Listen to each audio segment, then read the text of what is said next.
ചട്ടമ്പി സ്വാമികളുടെ ആധികാരികമായൊരു ജീവചരിത്രം ഇംഗ്ലീഷിൽ രചിച്ചു. അത് മലയാളത്തിൽ തർജ്ജമ ചെയ്തു. അനേകം കൃതികളുടെ കർത്താവാണ്, പ്രസാധകനാണ്. അദ്ദേഹത്തിൻ്റെ സഹധർമ്മിണിയെപ്പറ്റി ഞാൻ ഓർക്കുന്നത്, ഒരിക്കലൊരു മീറ്റിങ്ങിൽ വെച്ച് കണ്ടപ്പോൾ ഭഗവത്ഗീത മുഴുവൻ അവർ കാണാതെ പഠിച്ചിരിക്കുന്നു. ഇന്നിവിടെ വന്നിട്ടുണ്ടോ എന്ന് എനിക്കറിയാം. ഭഗവത്ഗീത അത്ഭുതമായിട്ട് എനിക്ക് തോന്നി. അദ്ദേഹത്തിൻ്റെ സഹധർമ്മിണി പ്രൊഫസറായിരുന്നു, ഇടയ്ക്ക് പറഞ്ഞെന്നുള്ളതേ ഉള്ളൂ. അടുത്തത് നമ്മുടെ മഹാപണ്ഡിതനായ ഡോക്ടർ രാജേന്ദ്രപിള്ള.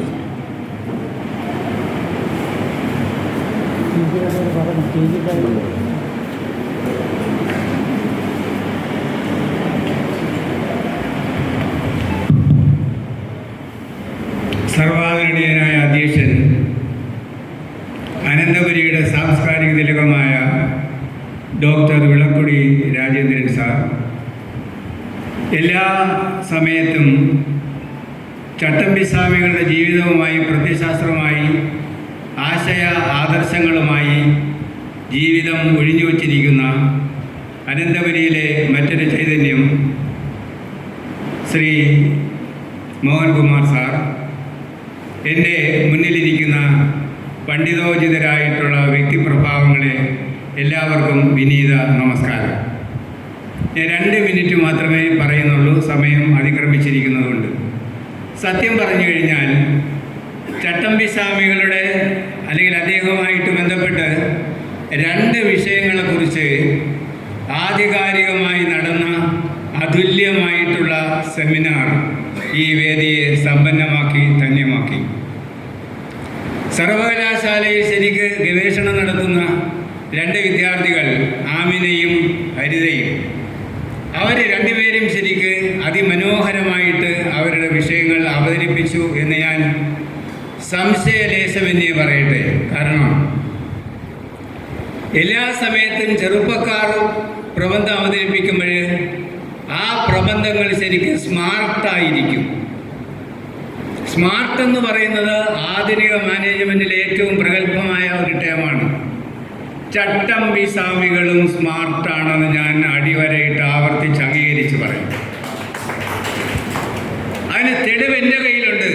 കാരണം ഇന്ന് സ്മാർട്ട് എന്ന് പറയുന്നത് smart phone, smart TV, smart class room, ഇതൊക്കെ യന്ത്രത്തിൻ്റെ സഹായത്തോടു കൂടിയാണ്. അല്ലെന്ന് ആർക്കെങ്കിലും കണ്ടിക്കാമോ? എന്നാൽ ചട്ടമ്പി സ്വാമികൾ ശരിക്ക് 1.5 നൂറ്റാണ്ട് മുമ്പ് തന്നെ ശരിക്ക് ഈ കമ്പ്യൂട്ടറിൻ്റെയും ഫോണിൻ്റെയും ഒന്നും സഹായം ഇല്ലാതെ സൂപ്പർ സോണിക് കമ്പ്യൂട്ടറായ ഒരു മനുഷ്യനായിരുന്നു എന്ന് ഞാൻ പറയും. ഒരു സൂപ്പർ സ്കോളറായിരുന്നു എന്ന് ഞാൻ പറയും. തീർച്ചയായിട്ടും അദ്ദേഹത്തിൻ്റെ തലമണ്ടയായിരുന്നു ശരിക്ക് സ്മാർട്ട് ക്ലാസ് റൂം എന്ന് പറഞ്ഞാൽ പക്ഷാന്തരം ഉണ്ടാവില്ല. ആ സ്മാർട്ടിൽ ഒരു സെക്കൻഡ് ഞാൻ എടുത്തോട്ടെ.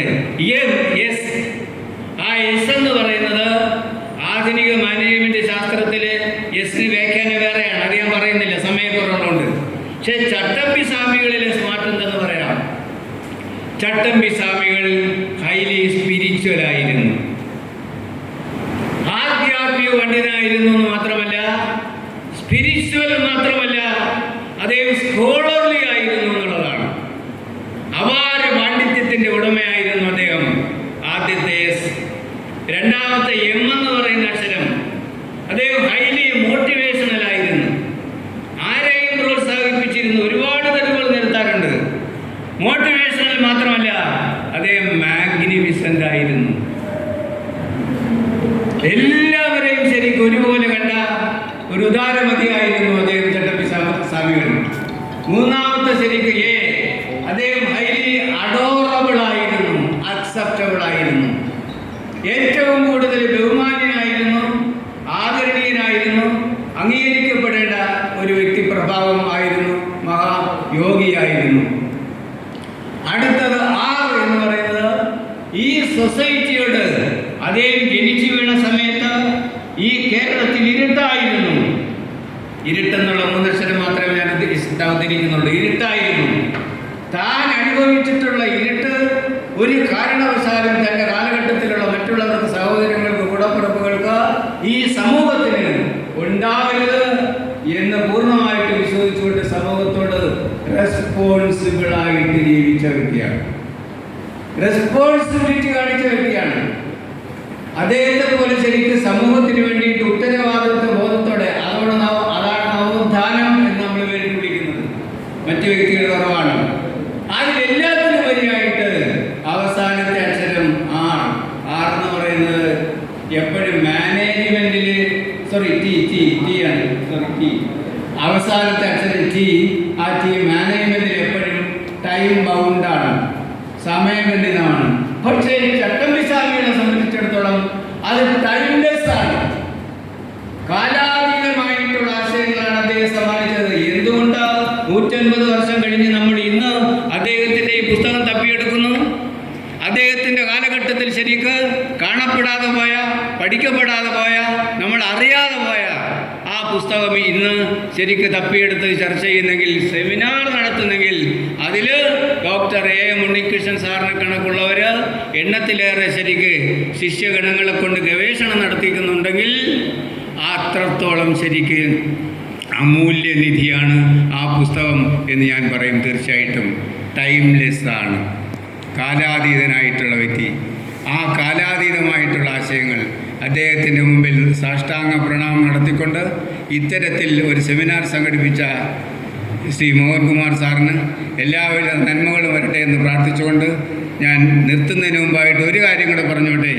ഈ 2 യൂണിവേഴ്സിറ്റി വിദ്യാർത്ഥികൾ ശരിക്ക് ഗവേഷണം അവതരിപ്പിച്ചെങ്കിൽ, പ്രബന്ധം അവതരിപ്പിച്ചെങ്കിൽ, അടുത്ത് ഇതുപോലൊരു 10 സെമിനാർ നടക്കുമ്പോൾ എത്ര കണക്ക് വിദ്യാർത്ഥികൾ ശരിക്ക് ചട്ടമ്പി സ്വാമികളെ കുറിച്ച് പഠിക്കാനും അറിയാനും ഉണ്ടാകും.